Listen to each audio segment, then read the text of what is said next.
Shiva thoughts में आपका स्वागत है। आज हम आपसे गया जी में पिंडदान के महत्व के विषय में चर्चा करेंगे। पिंडदान देश के कई स्थानों पर किया जाता है, लेकिन बिहार के गया में पिंडदान का एक अलग ही महत्व है। पितृपक्ष के बारे में मान्यता है कि यमराज भी इन दिनों पितरों की आत्मा को मुक्त कर देते हैं, ताकि 16 दिनों तक वह अपने परिजनों के बीच रहकर अन्न और जल ग्रहण कर संतुष्ट हो सके। पितृपक्ष को श्राद्ध के नाम से भी जाना जाता है। इस दौरान पितरों का श्राद्ध और तर्पण किया जाता है। पुराणों के अनुसार मृत्यु के बाद पिंडदान करना आत्मा की मोक्ष प्राप्ति का सहज और सरल मार्ग है। पिंडदान देश के कई स्थानों पर किया जाता है, लेकिन बिहार के गया में पिंडदान का एक अलग ही महत्व है। ऐसा माना जाता है कि गया धाम में पिंडदान करने से 108 कुल और 7 पीढ़ियों का उद्धार होता है। गया में किए गए पिंडदान का गुणगान भगवान राम ने भी किया है। कहा जाता है कि इसी जगह पर भगवान राम और माता सीता ने राजा दशरथ का पिंडदान किया था। गरुड़ पुराण के अनुसार यदि इस स्थान पर पिंडदान किया जाए तो पितरों को स्वर्ग मिलता है। स्वयं श्री हरि भगवान विष्णु यहाँ पितृ देवता के रूप में मौजूद हैं, इसलिए इसे पितृ तीर्थ भी कहा जाता है। गया जी में पिंडदान का विशेष महत्व है। हर साल यहाँ लाखों की संख्या में लोग अपने पूर्वजों का पिंडदान करने आते हैं।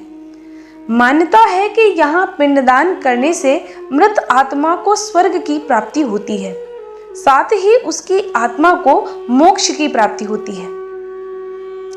स्वयं भगवान विष्णु यहाँ पर जल के रूप में विराजमान है। गरुड़ पुराण में भी गया में पिंडदान के विशेष महत्व को बताया गया है। गरुड़ पुराण के आधार कांड में गया के बारे में उल्लेख किया गया है। इसके अनुसार जब ब्रह्मा जी सृष्टि की रचना कर रहे थे, उस समय असुर कुल में गया नाम के एक असुर की रचना हुई। उसने किसी असुर स्त्री की कोख से जन्म नहीं लिया था, इसलिए उसमें असुरों वाली कोई प्रवृत्ति ही नहीं थी। ऐसे में उसने सोचा कि यदि वह कोई बड़ा काम नहीं करेगा तो उसे अपने कुल में सम्मान नहीं मिलेगा। यह सोचकर वह भगवान विष्णु की कठोर तपस्या करने में लीन हो गया। कुछ समय पश्चात गयासुर की कठोर तपस्या से प्रसन्न होकर भगवान विष्णु ने उसे साक्षात दर्शन दिया और उसे वरदान मांगने को कहा। यह सुनकर गयासुर ने भगवान विष्णु से कहा कि आप मेरे शरीर में साक्षात वास करें, ताकि जो मुझे देखे उसके समस्त पाप नष्ट हो जाएं, वह जीव पूर्ण आत्मा हो जाए तथा उसे स्वर्ग में स्थान मिले। श्री हरि ने उसे यह वरदान दे दिया। इसके बाद उसे जो भी देखता उसके समस्त कष्टों का निवारण हो जाता और उसके दुख दूर हो जाते, और जो भी उसे देखता और उसका स्पर्श करता उसे यमलोक नहीं जाना पड़ता। ऐसा व्यक्ति सीधे विष्णु लोक ही जाता था। इस वरदान के कारण यमलोक सूना होने लगा। इससे परेशान होकर यमराज ने जब ब्रह्मा विष्णु और शिव से यह कहा कि गयासुर के कारण अब पापी व्यक्ति भी वैकुंठ जाने लगे हैं, इसलिए कोई उपाय कीजिए। यमराज की स्थिति को समझते हुए ब्रह्मा जी ने गयासुर से कहा कि तुम परम पवित्र हो, इसलिए देवता चाहते हैं कि हम तुम्हारी पीठ पर यज्ञ करें। गयासुर इसके लिए तैयार हो गया। गयासुर के पीठ पर सभी देवता और गदा धारण कर विष्णु स्थित हो गए। गयासुर के शरीर को स्थिर करने के लिए उसकी पीठ पर एक बड़ी सी शिला रखी गई। यह शिला आज प्रेत शिला के नाम से जानी जाती है। गयासुर के इस समर्पण से विष्णु भगवान ने उसे वरदान दिया कि अब से यह स्थान जहाँ तुम्हारे शरीर पर यज्ञ हुआ है वह गया के नाम से जाना जाएगा।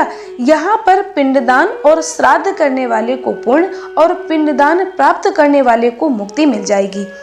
यहाँ आकर आत्मा को भटकना नहीं पड़ेगा। गरुड़ पुराण के अनुसार तब से यहाँ पितरों का श्राद्ध और तर्पण होने लगा। गरुड़ पुराण के अनुसार भगवान विष्णु स्वयं यहाँ जल के रूप में विराजमान हैं। इसलिए गरुड़ पुराण में वर्णित है कि 21 पीढ़ियों में से किसी एक भी व्यक्ति का पैर यदि फल्गु नदी में पड़ जाए तो उसके समस्त कुल का उद्धार हो जाता है।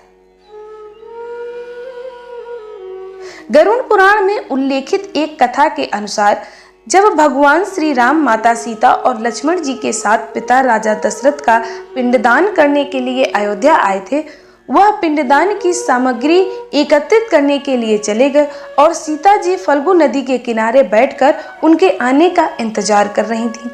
लेकिन तभी राजा दशरथ जी की आत्मा ने पिंडदान करने की मांग की। ऐसे में सीता जी ने फल्गु नदी के साथ वटवृक्ष, केतकी के फूल और गाय को साक्षी मानकर बालू का पिंड बनाकर पिंडदान कर दिया था। तो दोस्तों, आपको ये कहानी कैसी लगी? प्लीज हमें कमेंट करके बताएं। धन्यवाद।